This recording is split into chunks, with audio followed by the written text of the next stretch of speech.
now some beautiful, wise quotations for you to enjoy. That's good. Give me 10 of them.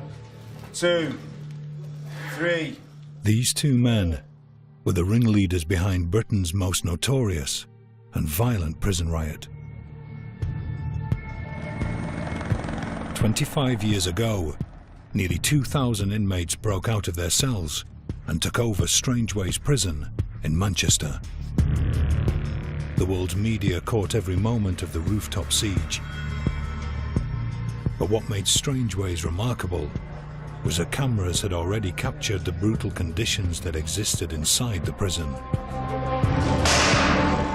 A stark warning of what was to come. I'll tell you something, this place will go off, and when this place does go off, the roof will go, man. When this hidden world finally erupted, men died and hundreds were injured. Now, for the first time, the riot leaders, the inmates who followed them, and the prison officers who fought them take us inside Britain's toughest prison riot.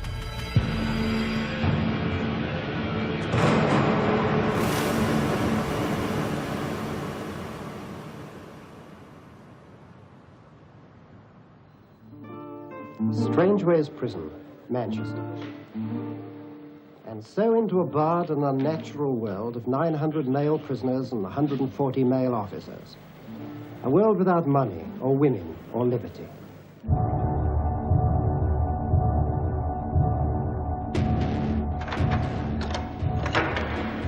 You've got to understand that the people who were training you probably joined the prison service just after the Second World War. And they were trained by people who joined just after the First World War. And they were probably trained by people who joined after the Boer War. So the standards that applied were the standards that applied 50, 60, 70, perhaps 100 years ago. What were those standards, Dave? Discipline. Simple as that.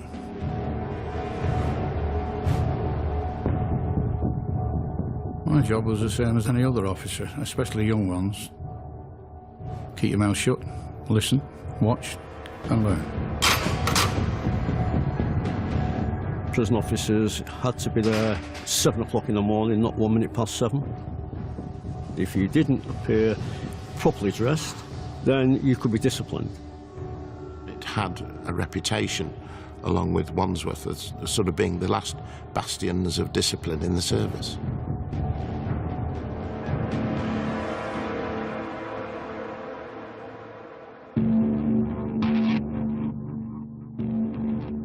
Strangeways was Britain's largest jail, a dark star hidden behind vast Victorian walls in the heart of Manchester. The prison was designed on a Victorian design. If you were to look right down from the top of the rotunda, you would see the prison centre, which would be the hub of the wheel. Off that centre were the 5 wings, A, B, C, D and E. And those wings would house all the inmates on 4 different landings, A1, A2, A3, A4. And exactly the same with B wing, C wing, D wing and E wing. So you can stand on the centre of the prison and look down every wing and see everything that's going on.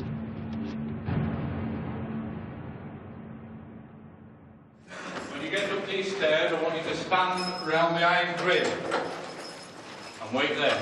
This is life in a local prison, as it actually happens today. In 1980, the hidden world of Strangeways was revealed when a documentary team filmed life inside the prison. Call your name down. I want you to go down onto A2 and stand outside your cell. It was a mammoth of a place. It was kind of Dickensian. For a young boy, you know, 15 and a half, 16 years of age, it was quite gruesome. Black slip-on shoes, blue jacket, pinstripe. I was 20, you know, a small, young young man. When you're a young offender, you go through the reception stuff. You're stripped, and they ask you to bend over and that, and they expose you. Put your shirt right up for me.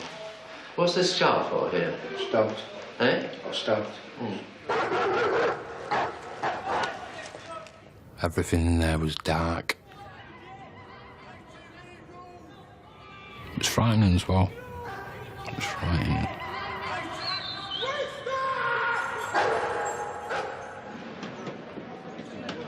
It was known to the locals as the Big House. We are the only hotel in Manchester that is always a 100% full. I hope, it's off to where we go. The shovel and the pick and the donkeys. I was very proud to work at Strange Ways. There's no tighter bunch than those people who work in an institution, and I found that to be very satisfying.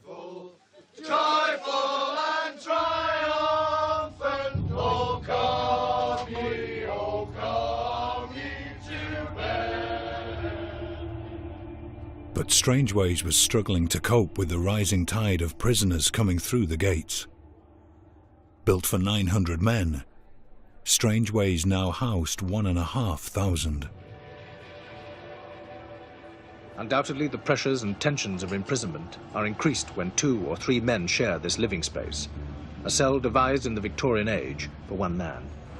We had a previous governor who once labelled it as a human warehouse. He's right, really. It was a human warehouse.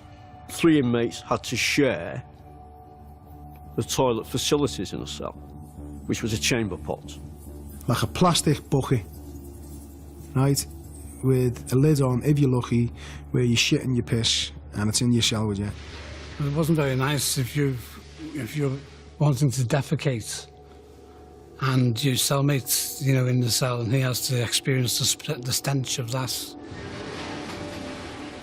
It seems absolutely barbaric, but in those days that was normal, and you just accepted it and got on with it as a way of life. Prisoners were allowed just 1 hour's exercise a day. For the other 23 hours, the men were routinely locked back in their cells. Tension, anger, frustration.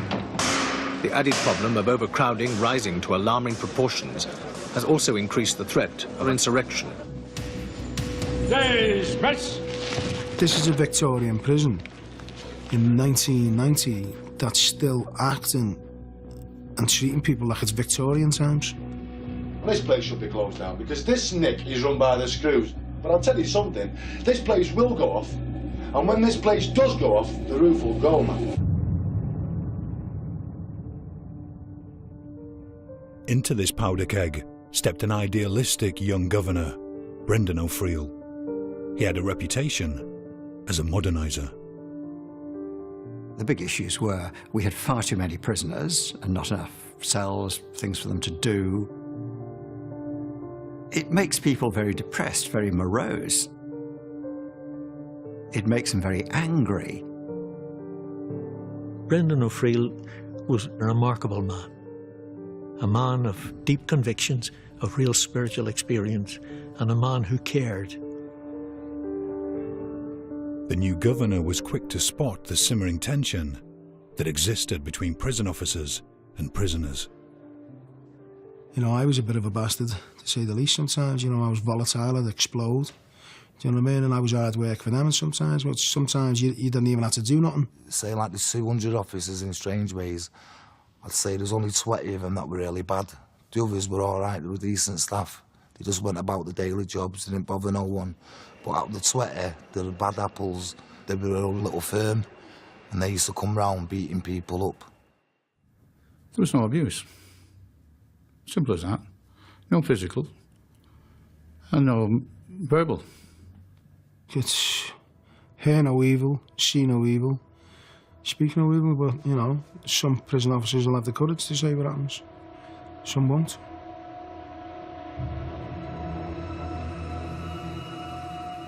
prisoners on occasions can be extremely difficult, extremely objectionable, and staff are rightly, on occasions, very cautious about prisoners and sometimes get very cross about them. But O'Friel also discovered a culture amongst some prison officers that had no place in his prison. We had a club, a prison officers' club, immediately outside the gate, which regrettably served alcohol at lunchtime.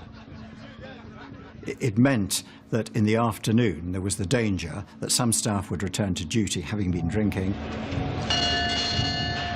And this would have two effects. One is it would probably affect their judgment a bit, and certainly it would aggravate prisoners. Well, yeah, they used to use my fists at times, but when that wasn't working, because they used to have their batons and stuff like that, we used to have a piss pot, so we used to throw that over them, full of piss and shit. And the new governor noticed that there were some prison officers who were openly racist. Some of the staff were wearing on their ties a little symbol that was regarded as racist. Some of them used to have badges with, like, you know, the gollywog off the jam jar on it and things like that, and, you know, it was just like, what is this place? I instructed that all those symbols be removed. That sort of behaviour would not be tolerated. All of the prison officers were male, a situation O'Friel soon remedied. I remember my first day at Strangeways, and I was allocated B wing, and I was just stunned at how many prisoners there were, just unlocked at the same time, marching down, so disciplined. It's illogical to have female staff looking after male prisoners. We certainly had bumps and bangs as we introduced change like that. You always do. But overall, the effect was quite remarkable. If there was tension on the wing, if prisoners were going to fight, sometimes the females just being there calmed it down. Unlike previous governors, Brendan O'Friel made it his business to get to know prisoners. He was a little bit different. He'd openly chat to a prisoner. If a prisoner came to him and said something, he would actually chat to them on the censor, which, as officers, we found a little bit strange, I must admit. I knew about Brendan O'Friel. I had a conversation with him on the Central Rotunda one day. Just by chance, he was passing, and I engaged him in conversation. I was trying to persuade Paul that there were opportunities for him to go to work, because he was a sentence prisoner, and I was trying to get all the sentence prisoners in the main prison doing some sort of activity for at least half a day. Paul Taylor was serving 3 years for checkbook fraud and handling stolen goods. I grew up in Birkenhead until the age of 7.5, and my mother had a breakdown, and from the age of 7.5 I was in care homes. He'd been in and out of prison since the age of 15. Now nearing the end of his sentence, Brendan O'Friel was keen to prepare Taylor for life outside.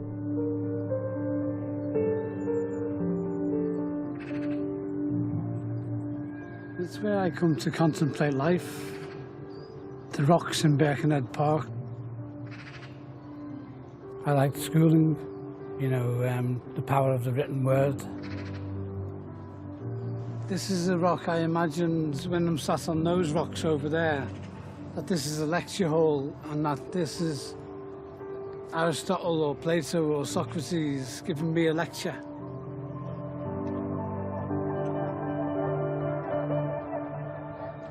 Welcome to Strangeways, first of all. The governor of Strangeways today admitted he'd initially been daunted by the arrival of prison inspectors, but his fears were largely unfounded.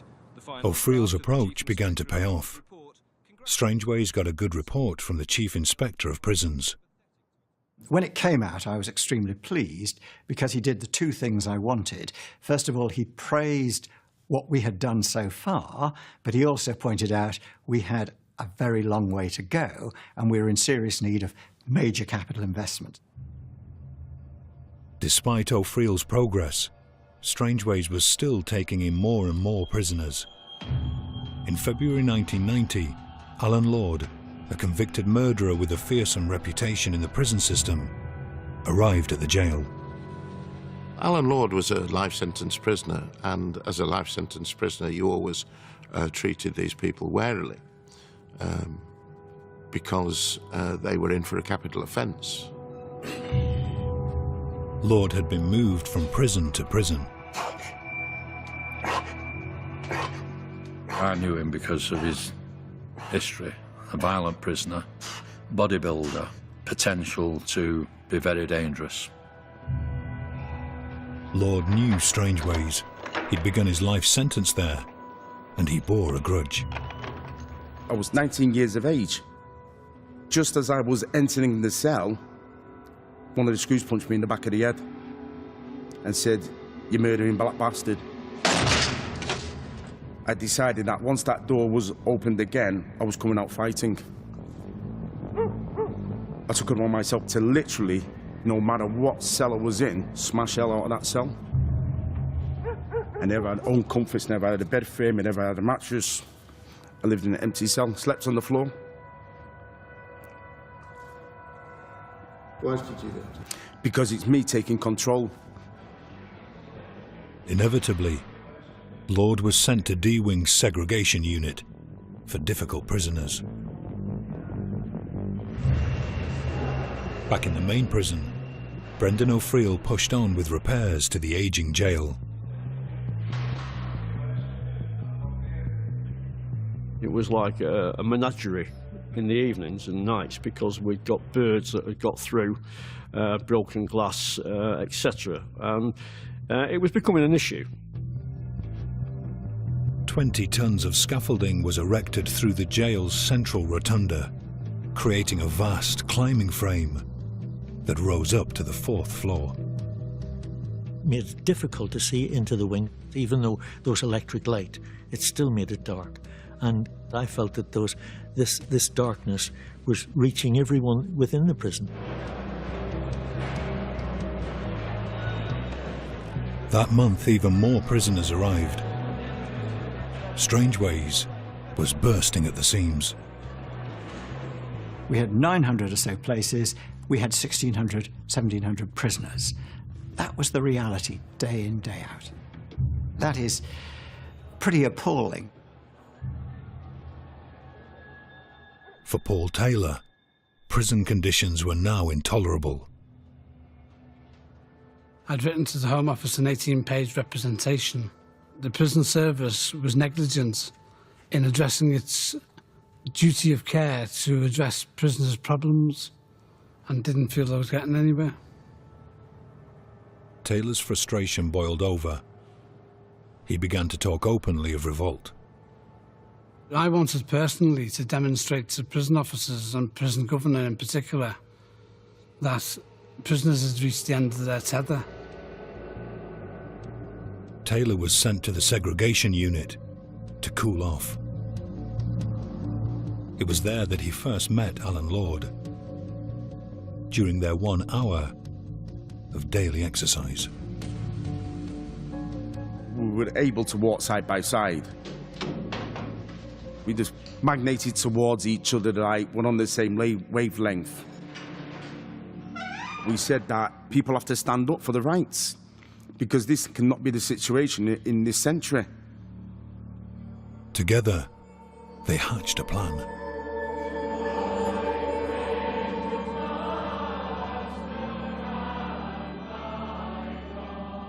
And I said that a 24-hour protest in the chapel would be great if everybody stuck together. The chapel was the one place in Strangeways where large numbers of prisoners were allowed to gather. I was going to make a statement on the stage, and if prison officers came in force to try and break it up, we might retaliate.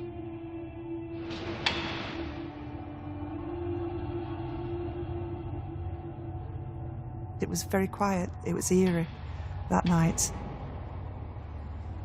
When I was doing my rounds, the occupants were wide awake, just laid on top of the bed, which was unusual, you know, but They're usually asleep.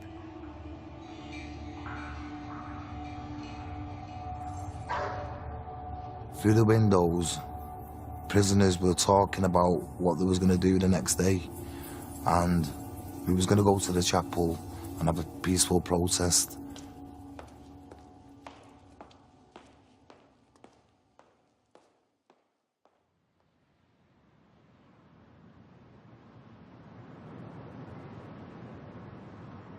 On the Sunday, I was late for the first time in my life. When I arrived, the senior officer said to me, "We're short-staffed. I'm putting you in the chapel as extra staff." So I thought, well, at least I've not got a rollicking.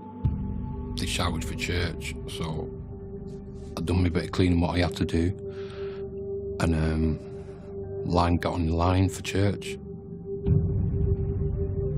By 10 o'clock that morning, more than 300 prisoners had filed into the chapel. When the prisoners came in, there was a certain amount of tension. I was seated at the back because I was on the punishment cells. So the punishment cells and the category A's, we all sat together at the back. Well, Noel started the service, and everything was going sort of pretty well. I was enjoying the service. They invited an army chaplain in, and I enjoyed his testimony. I think he was preaching from St. Paul's Gospel, something like that, and he was calling them all sinners. And I thought, just get off, mate, you know, quit. Suddenly, Paul Taylor got to his feet and ran from halfway up the chapel, down the steps, and rushed to where the choir had their microphone, and grabbed it and began to harangue the audience. Prisoners had reached the end of their tether, that they'd had enough, that they weren't willing to put up with barbaric treatment by prison officers anymore. I distinctly remember Noel Proctor waving his arms about in front of the altar like, "Come on, lads, cool down, this is not the way to behave." He started pulling on the microphone lead to try and disconnect us. I pulled it so hard that I hit myself in the eye with it and gave myself a lovely black eye. I saw an inmate put a balaclava on, take 2 chair legs out of his jeans, and I thought, game on, here we go. And then he just said, "Right, lads, we've heard enough," and the whole place just...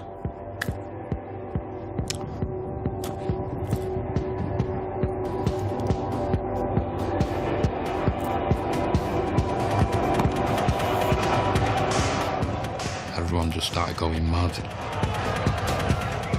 Anything that could have got damaged was getting damaged. Everything was in a pile, in the middle, kind of thing, like a bonfire. It was payback time. And I'm not saying it's right or wrong, but, you know, you kick a dog down, eventually going to bite your back, and that's exactly what they were doing. All we could do was hand it over to God and say, "Lord, you're in charge here, you sort this out." I remember pulling one colleague out by his trousers, and he said, "They've got my keys." And I said, "Forget your keys, mate, let's just get out." And I said, "I'll have those keys." And we opened the back of the chapel doors, and we flooded out onto the landings, and prison officers weren't up for the fight. They just retreated. In strange ways, all cells were opened by a single set of keys. Paul Taylor now had access to the whole prison. I opened up all the prisoners who were still locked up in their cells, saying, "Exercise, you know, slop out."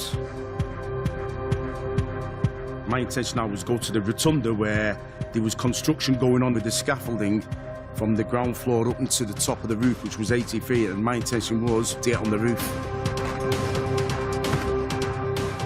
So I managed to scale across to the end, and eventually when I got to the end, I stood up.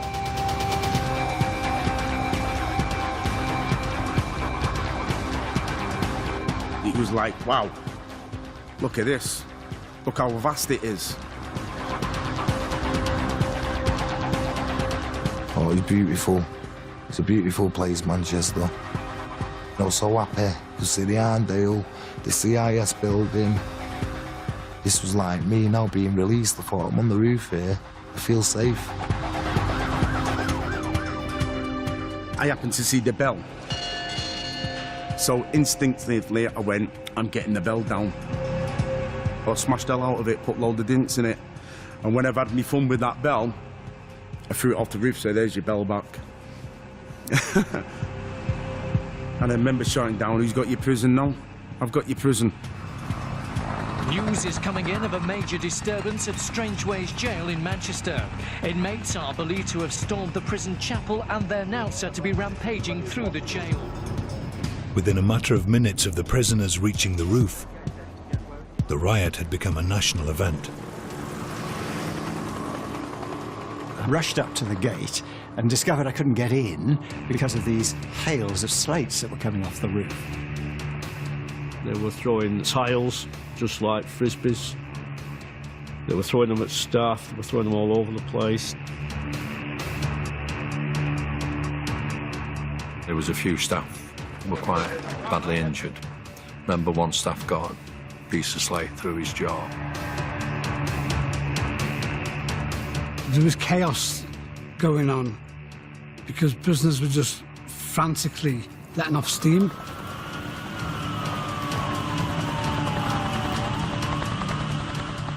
They were pushing coping stones off the top onto the control centre. So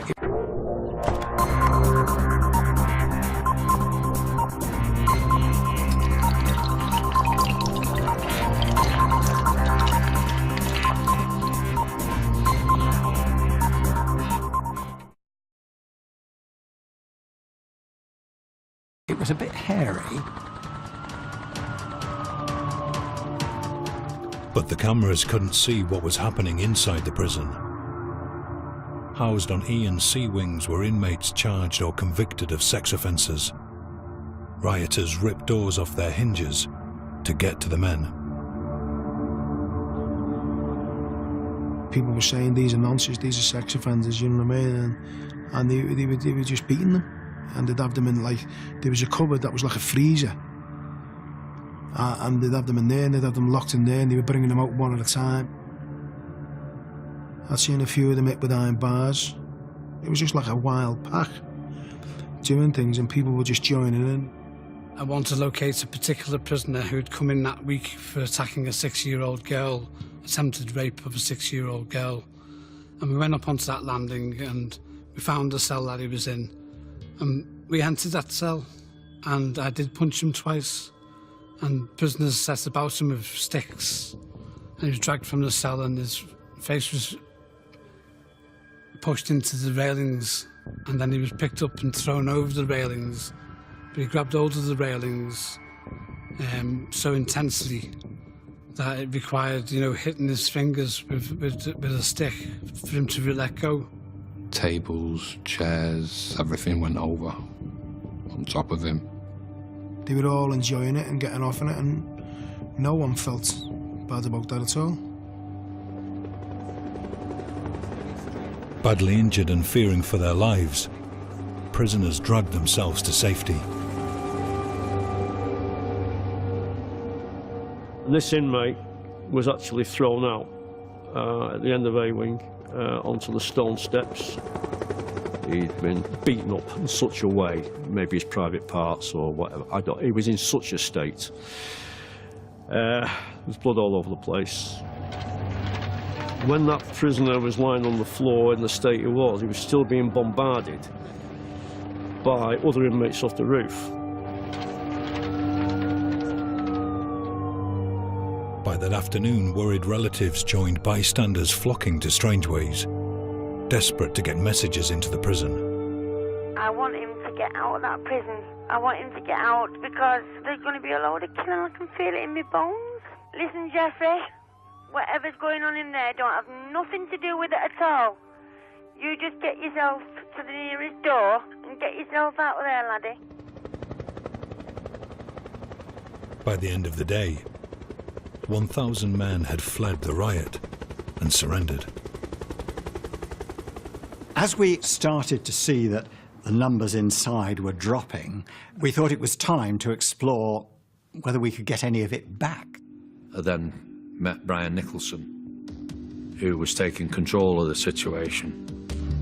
Brian was immense in stature and immense in character. He's a Yorkshireman, and you can always tell a Yorkshireman, but you can't tell him much. My assessment was it was very serious indeed, and it was going to be a very, very difficult and complicated job taking this prison back. Brian Nicholson had witnessed earlier riots at Hull and Risley prisons. Before he could mount an assault on Strangeways, he needed to know just what resistance he was likely to face. The plan was to enter from the hospital onto Ewing, go up onto the 1s, 2s, 3s and 4s landings and clear the landings as we had the staff to do that. At 8 that evening, the riot squad entered Ewing. The power had been cut that day by prisoners. Strangeways was completely dark. I was on the roof and the call went out that they're trying to get into Ewing. We managed to get onto the landings quite well. But waiting above them on the wire mesh were dozens of prisoners. Armed with scaffold poles they'd taken from the central rotunda. Then all of a sudden, it just broke loose, yeah?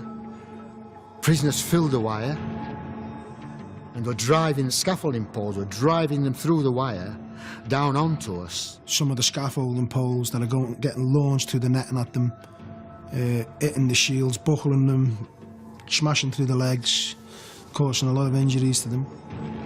I think they were trying to kill us, no doubt about it. I think they would have liked to have killed us.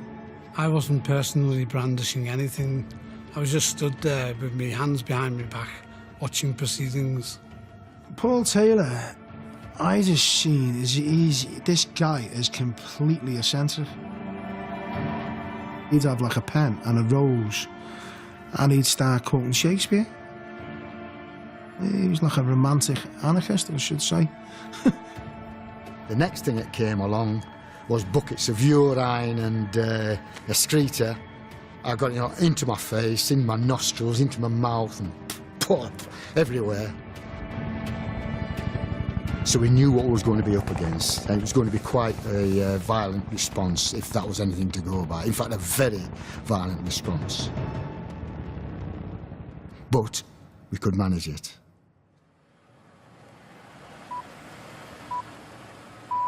After more than 20 hours of disturbances at Strangeways Jail in Manchester, up to 250 inmates are still on the loose in 5 of the 10 wings. The second day, I thought I was dreaming. I thought I was dreaming all this. And when I opened one eye, it wasn't a dream. It was real life.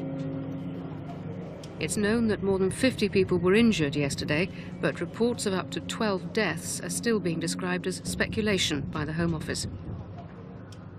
I was taken aback by that because I thought, that's wrong. That's wrong. We checked to see if anybody had been hanged or anybody had been killed. So we put a banner up on the roof saying, you know, no dead.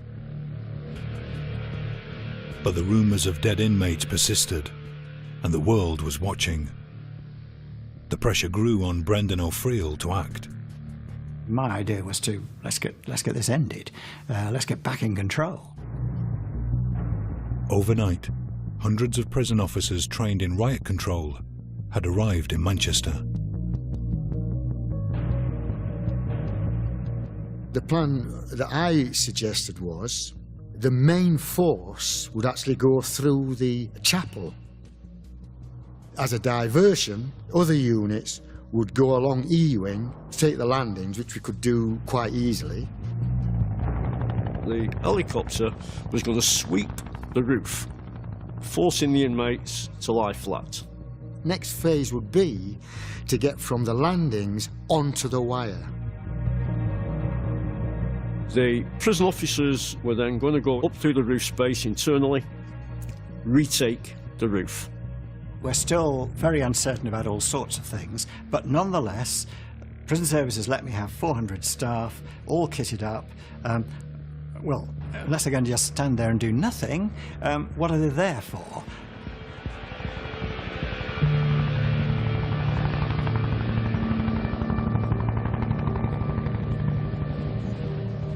It was all lined up inside the prison, down the side of the hospital, all in units, ready to march into the prison. At 2 o'clock, O'Friel got a call from Brian Eames, deputy head of the prison service. He was worried about casualties. I said to him quite bluntly, look, we've had a full-scale riot, we're still in a riot situation. I can't rule out the possibility of casualties.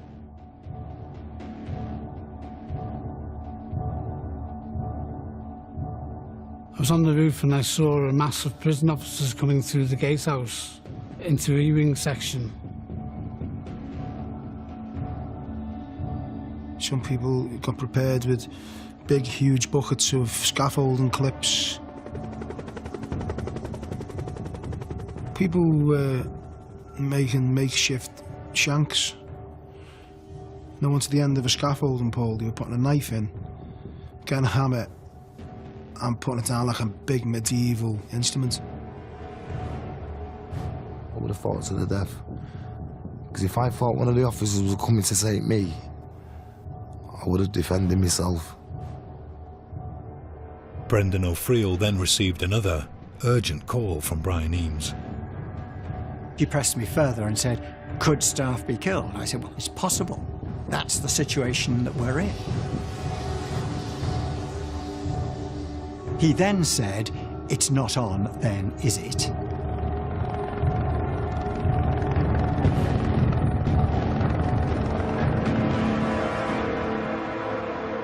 What? You must withdraw. The governor and all of us were absolutely deflated. We could not believe that order. Yeah, well, I was certainly thrown by it. I think the expression that several people used was poleaxed. You know, you just had to carry on. Well, morale dropped through the floor. You see, the prison had been taken over, and it didn't belong to them, it belongs to us. Everyone was elated. Everyone was chanting. You know, it was like everyone was laughing at them. I remember a speaker getting brought up on the roof, a big speaker out of the church. There was a song on at the chart at the time, Snap, I've Got the Power, you know what I mean? And people were playing it full blast. It was like a party within a prison.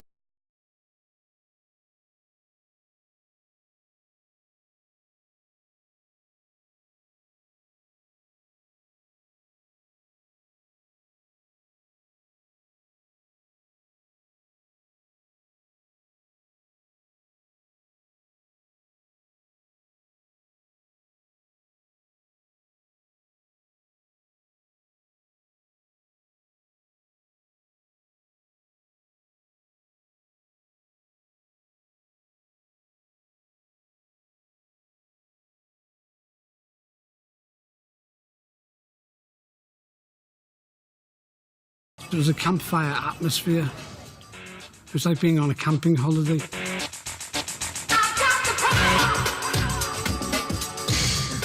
It's a complete release of all the stresses and worries and anxieties that you're actually feeling safe amongst this big crazy storm.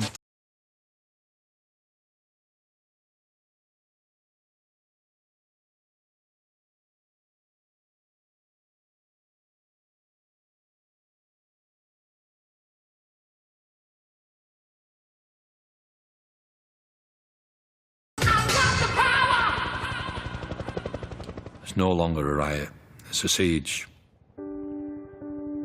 Dawn this morning, and a powerful beam of the police helicopter overhead picks out prisoners on the rooftop With the world's media now camped outside the walls of Strangeways, Paul Taylor and Alan Lord were centre stage.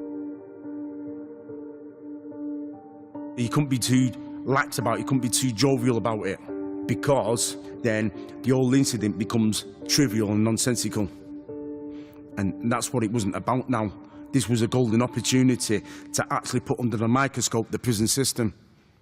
This prisoner claims he started the protest, but says we didn't want a riot. At no time did anyone have any willful intention in respect of the very fact a riot situation developed. I just wanted the public to know that prisoners' treatment at the hands of the prison service was immoral. I wrote a 7-page representation, and I went onto the rooftop and I started broadcasting it. I got 4 pages into it, and then they started drowning me out with sirens. And I thought, okay, 2 can play clever here. And I thought of the classroom, and I went down to it. I ripped off the blackboard, found the chalk, went back up. There's nothing they can do now. The message is getting out even worldwide now. It's not about that now. It's about pen on paper, but chalk on blackboard.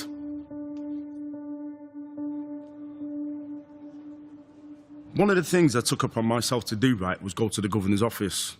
And I found 2 books in that office, and one was the Stoppage of Letters book.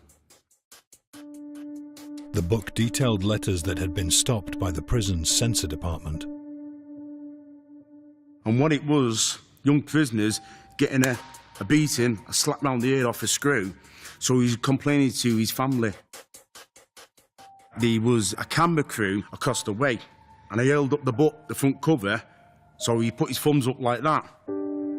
Then I'm quoting chapter and verse on the board for the rest of the press.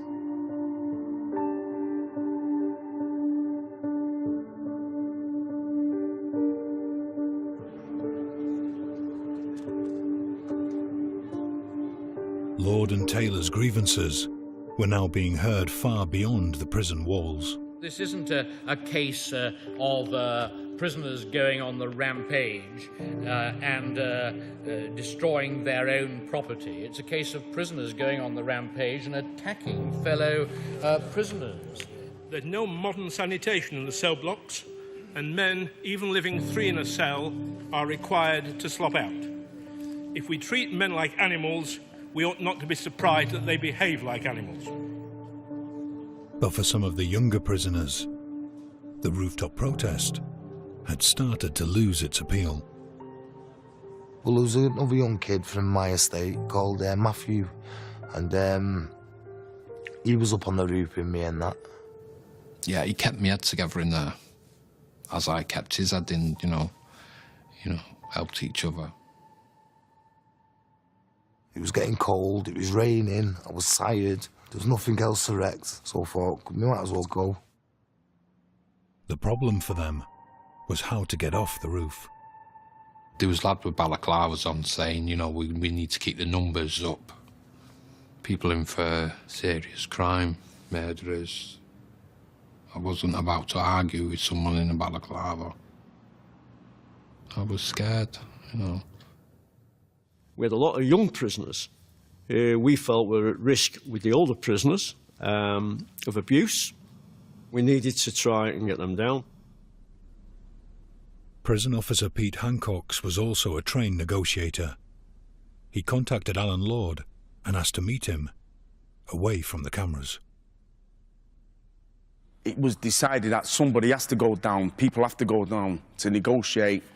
I said, you can negotiate with them, Alan, because I'm not negotiating with the prison service. They don't listen to reason at the best of times. I'm not going to waste my energy. I dropped down from the wire mesh onto that landing bridge, and you could cut the atmosphere with a knife. Is this the moment they're going to snatch me? Alan Lord was led to a negotiating room, where he met with Pete Hancock. It was very brief, it didn't last more than 5 minutes, but the main thrust of the argument is, what's it about? It's about conditions. But their main concern was about the YPs, the young prisoners. Look, you've got a lot of young lads up here, youngsters of 16 or 17.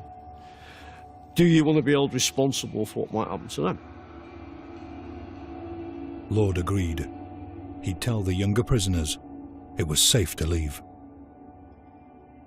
Well, as we were walking in back, there was a lot of hard feelings from our staff saying, you've just taken somebody off there, you're taking him back up again. We had to build trust, not just with Alan Lord, but with the other inmates. I just stood in the middle of the rotunda and I shouted at the top of my voice, and it went quiet relatively, and I just said, anybody who wants to leave can leave. Nobody's forced to stay in this incident now. Within hours, several young inmates made their way off the roof. I didn't go around telling everyone goodbye, goodbye. I just got off. Me and Matthew went down. So as I was climbing over, he went, wait for me. And then we both surrendered that Friday evening. Fewer than 25 prisoners are left on the loose tonight in the ruins of Strangeways Jail. The authorities say those that are left are the hardcore of the hardcore. As the siege continued, the nation remained hooked on the unfolding drama from both sides of the prison wall. Tell Paul Taylor his mother's here when he come down! My mother came to Bury New Road and called up, but we couldn't really hear. Take care of yourself! I love you! I said to my mother, I cannot end my protest whilst people want to protest. What's it been like for you coming here every day to see? Couldn't tell you what it's been like. It's been terrible. Stress has been awful. I seen my mum anxiously, going to, like different broadcasting vans that were outside the prison. To be honest with you, I didn't feel too good about myself, about what I'm doing. I just think I'm adding to the worry again. What message would you give him if he gets to a radio? Oh, John, come down now while it's daylight and everybody's here. I don't want to see her distressed. So the way of changing that is to come down. But to come down to what?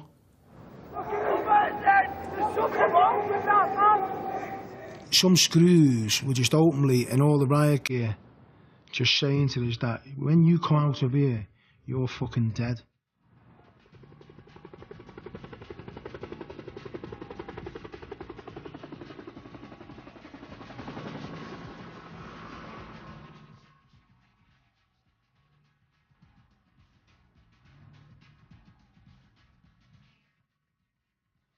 Trouble at other prisons, like Cardiff yesterday, is undoubtedly copycat. News of the riot had reached other prisons. Things were starting to get out of hand. I was sent to this prison for a kicking! Day 13 of the siege, and a hardcore of 10 prisoners remained on the roof. A change in strategy was needed. By this time now, the psychologists had moved in. They decided that it'd be a good idea if they get these female officers. So they'd be shouting up towards Alan Lord and be saying, Alan, Alan. I love you, Alan. Alan, I love you. Paul, I love you, and all that, and acting stupid more or less. We were cooking bacon, so we'd get the smell of the bacon coming up to them, and they'd think, oh, that bacon smells lovely, we'll give ourselves up. When we had plenty of food anyway. They knew it wasn't work. No, it wasn't good. I think staff were quite happy because they ended up with a bacon sandwich.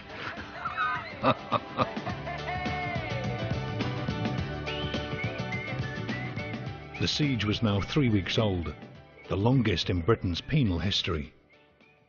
With 7 men still inside the prison, the governor looked to his newest members of staff for a breakthrough.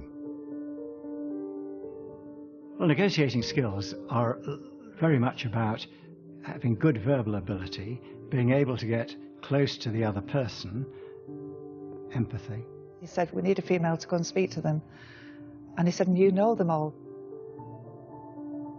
The man Lisa John knew best was Alan Lord. We'd heard rumours that he was actually sleeping on the landings with a noose around his neck.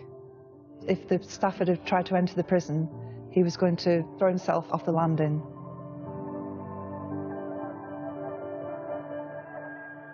Lord was the linchpin to regaining the prison. Brendan O'Friel ordered a squad to recapture him. So we're waiting in the cell now, 4 of us. All this riot gear on, with shields and everything. And there was actually sunbathing on the roof. John called down, he said, Lisa Jones wants to see you at E-Wing, I'll talk to you. I'll never forget his words as I was making my way down towards E-Wing. He said, just be careful, lad. I said, oh, I'll be all right, don't worry.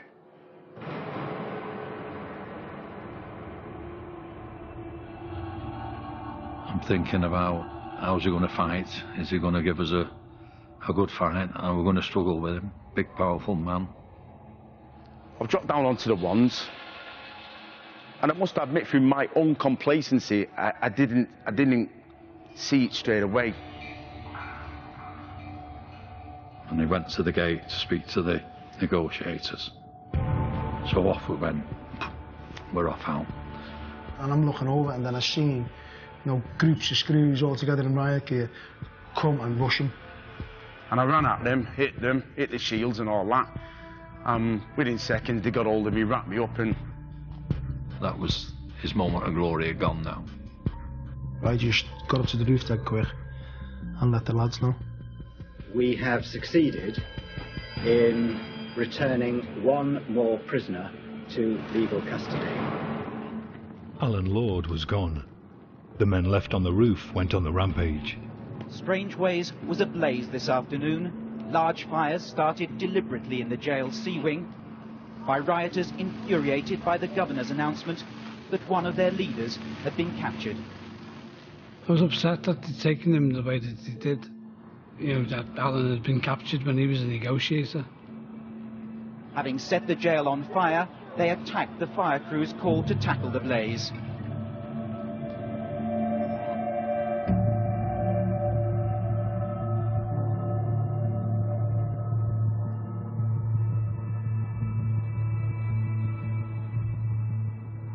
Early this evening, a prison van left Strangeways, carrying Lord to another prison in the north of England. Lord's capture meant Brendan O'Friel now had the support of the prison service to retake Strangeways. We'd certainly got the number of staff that we needed, and we'd certainly got a very clear authority that, you could do it. The operation to take back the prison began at 9 in the morning on April the 25th, 25 days after the riot started. Units would go in on different parts of the wing. Some would enter via the end of the wing, some would enter via the chapel.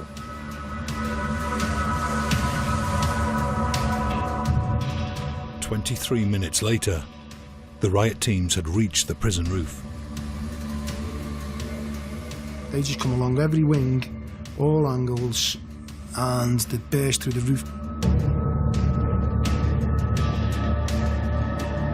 We broke the roof out, we're chest high. What are you going to do now?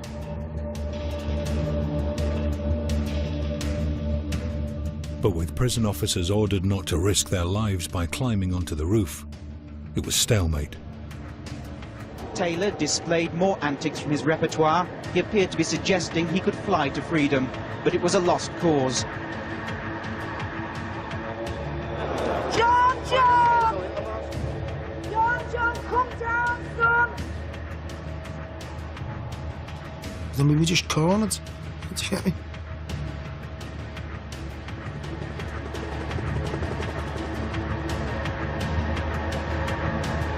Major spectator event. Apart from anything else, there are literally hundreds of people gathered around the prison wall watching this remarkable event unfold. Hours into the final assault, the prisoners were still holding out. Taylor was still trying to mock the authorities, despite almost being knocked off the roof by a jet of water. Finally, at 6 that evening, the men made a decision. And back quickly now to Strangeways Jail in Manchester, live, where the siege is ending as we speak. There was no surrender. We just actively responded to our family's wishes. Taylor agreed to come down, but only in full view of the television cameras. And there they are, into the bucket. As soon as I put my foot on that cherry picker, I just felt terror. And I just knew that there was going to be a huge price to pay, possibly for the rest of my life. And the 5 of them climbed in, and they were giving gestures to the press as if they were absolute bloody heroes. One of them, he was saying, "Get that mask off that ghost bastard. Let's see his face," you know what I mean?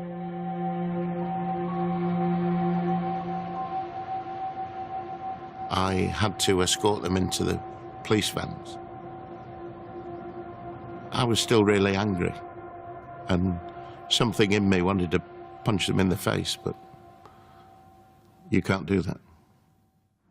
Prison staff described the destruction as phenomenal. These pictures show they were not exaggerating. It was sheer vandalism. It was, in my view, and I stand by that, an explosion of evil. It was as if our whole professional world had been taken away. I stood in the hub of the prison, looked around. Not just me, but 2 or 3 other staff were there. And we were in tears.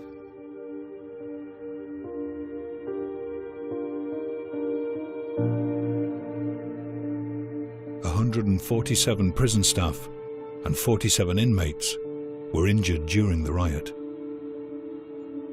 One of the prisoners, badly beaten by other inmates, died of a heart attack 2 days after he was rescued. A prison officer who was taken ill during the riots subsequently died in hospital. 3, 2, 1, go! For his role in the riot, Alan Lord had a further 10 years added to his sentence. After 32 years in prison, he successfully applied for a government grant and now runs his own gym just a few miles from Strangeways. Despite the fact that they say that we rehabilitate you, that's a load of rubbish. You rehabilitate yourself as a human being. There's only one person going to change, and that's yourself. Paul Taylor was also sentenced to a further 10 years in jail. He now helps his father run a taxi service in Birkenhead. These are pages of quotations that I give out to people in my home area. What's your favourite quotation? Friendship is the one thing concerning the usefulness of which the whole of mankind is agreed. By George Catlett Marshall. My family suffered. I suffered. From that point of view, it wasn't worth it. But I'm willing to sacrifice that, part of my life to know that I've helped change the prison system.